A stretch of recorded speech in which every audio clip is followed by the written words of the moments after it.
Stoon 8. Zo praat je over je passies. What do you do in your spare time? Wat doe jij in je vrije tijd? What do you do during the weekend?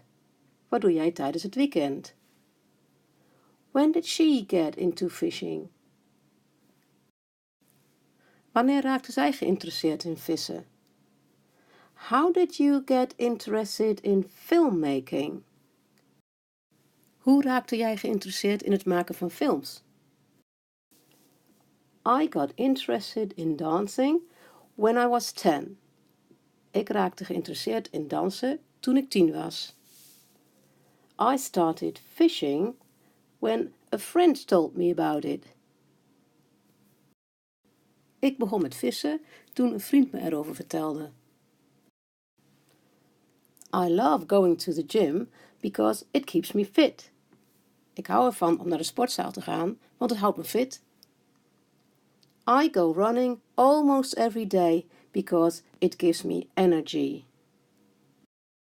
Ik ga bijna iedere dag hardlopen, omdat het me energie geeft. Carolyn enjoys running along the beach at weekends. Carolyn geniet ervan om elk weekend langs het strand hard te lopen. I love to go roller skating in the park every Saturday. Ik hou ervan om elke zaterdag in het park te gaan rolschaatsen. Dancing is something I simply love doing. Dansen is iets waarvan ik gewoon hou om te doen. Diving is an activity that I do very often. Duiken is een activiteit die ik heel vaak doe.